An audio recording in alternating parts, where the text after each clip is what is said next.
नमस्कार, उत्तराखंड लाइव में आपका स्वागत है और मैं हूं आपके साथ एकता। आइए बढ़ते हैं खबरों की ओर। भारतीय किसान यूनियन अम्बावत के राष्ट्रीय अध्यक्ष चौधरी ऋषिपाल सिंह अम्बावत ने कहा कि देश के किसानों का उत्पीड़न लगातार जारी है। केंद्र और राज्यों की सरकारों द्वारा लगातार किसान हितों की अनदेखी की जा रही है, जिसके चलते देश भर में अनेकों किसान आत्महत्या करने को मजबूर हो रहे हैं। देश का किसान आज बदहाली के कगार पर पहुंच चुका है। अधिकतर स्थानों पर किसानों को आत्महत्या करने पर मजबूर होना पड़ रहा है। केंद्र और राज्य की सरकारों द्वारा किसानों के हितों के लिए कोई ठोस कदम नहीं उठाए जा रहे हैं। पहले जो बॉडी बनाई, यहाँ तो आप सब देख ही रहे हैं, पत्रकार बंधु सभी हैं। यहाँ वो सैनी साहब थे भाई, उससे पहले और थे, वो हमारे भाटी जी थे। लेकिन कारण क्या है, यहाँ उत्तराखंड का मैंने एक अलग अजब निराला जो यहाँ का वो देखा है। यहाँ लोग मिलकर के काम नहीं करते, दलाली ज़्यादा करते हैं, किसान का काम कम करते हैं। तो मैंने तो फरमान जी को देखा, 5 साल 7 साल इन्होंने मेरे साथ काम किया। ईमानदार है, नौजवान है, होनहार है और ये आदमी काम करने वाला है। तो इसको हमने सोच समझ कर पूरी कार्यकारिणी ने फैसला लिया और इनको राष्ट्रीय अध्यक्ष बनाया यूथ का। तो इसके लिए संगठन मजबूत हुआ और आज सभी हम एक साथ हैं, एकजुट हैं, कोई ऐसी बात नहीं।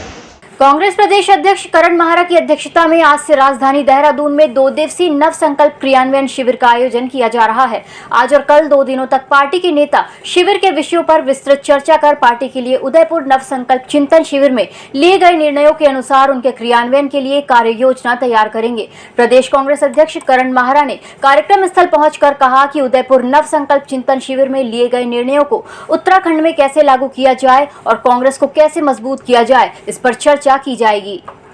2 अक्टूबर से पूरे देश में भारत जोड़ो यात्रा शुरू होगी। भ्रष्ट सब कांग्रेस कार्यक्रम नफरत, घृणा, हिंसा के खिलाफ इस देश को एकजुट करने के इस संकल्प अभियान को हम आज यहाँ पर बैठकर कैसे धरातल में उत्तराखंड में लाएंगे, उसके लिए तमाम सब कांग्रेस कार्यकर्ता एकजुट होकर आगे की रणनीति बनाएंगे।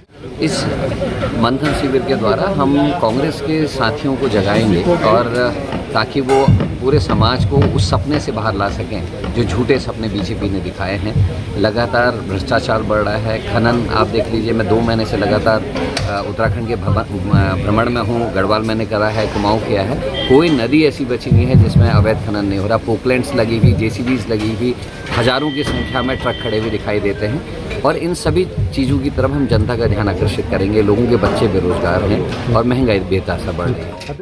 देहरादून के भाजपा प्रदेश कार्यालय में भाजपा प्रदेश अध्यक्ष मदन कौशिक ने प्रेस वार्ता की। मदन कौशिक ने मोदी सरकार के 8 साल के कार्यों के बारे में बताया। उन्होंने कहा कि प्रधानमंत्री नरेंद्र मोदी का 8 साल का कार्यकाल पूरा हो चुका है। पूरे देश के अंदर हम एक पखवाड़े उन योजनाओं को लेकर हम जनता के बीच में जाएंगे। कल प्रधानमंत्री का उद्बोधन हम सब ने सुना, अलग अलग जगह पर कार्यक्रम हो रहे हैं।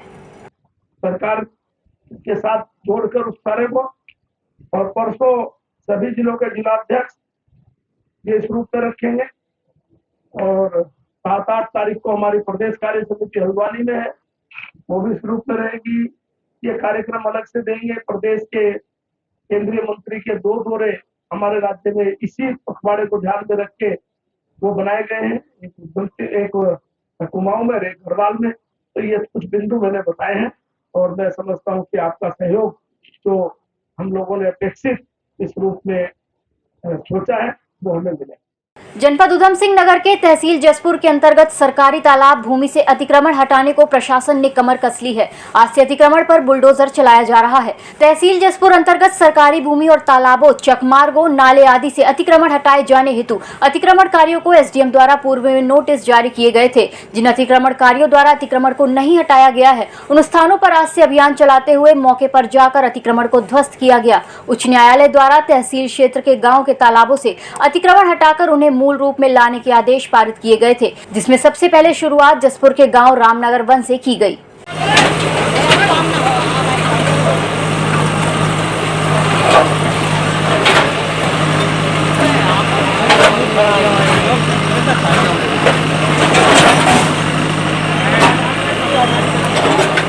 सभी अपने मवेशी बाहर निकाल लें, जानवर और जरूरी सामान सभी से आग्रह है। सलामत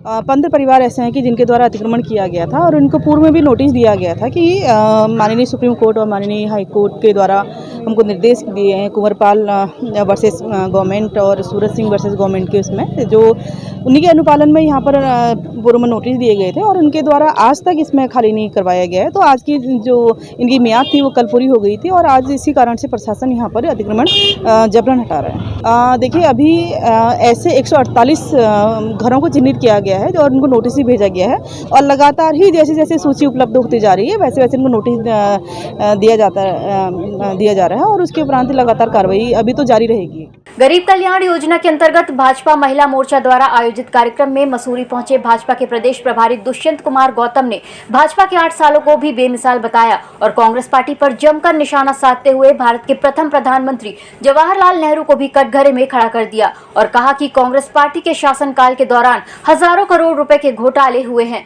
और कांग्रेस के राहुल गांधी और सोनिया गांधी 5000 करोड़ के घोटाले में जमानत पर घूम रहे हैं। उन्होंने मातृशक्ति का अभिवादन करते हुए कहा कि भारतीय जनता पार्टी में मातृशक्ति का बहुत बड़ा योगदान है और आज उन्हीं की बदौलत भारतीय जनता पार्टी हर देश में परचम लहरा रही है। उन्होंने महिलाओं से आह्वान किया कि वो भारतीय जनता पार्टी की योजनाओं को घर घर तक पहुंचाए और आम आदमी तक इसका लाभ मिल सके इसके लिए कार्य करे। भ्रष्टाचार की बात हो तो हमको एक ऐसे नेता मिले हैं देश के प्रधानमंत्री, आज भी उनकी माँ 10x10 के कमरे में रहती है। अगर कांग्रेस से कंपैरिजन करें तो आज सोनिया गांधी और राहुल गांधी 5000 करोड़ के घोटाले पे जमानत पे छूट के बाहर घूम रहे हैं। अनेकों राजनीतिक दलों को देखेंगे परिवारवाद के माध्यम से चलता है। एक यही पार्टी है जिसके अंदर चाय बेचने वाला भी देश का प्रधानमंत्री बन जाता है।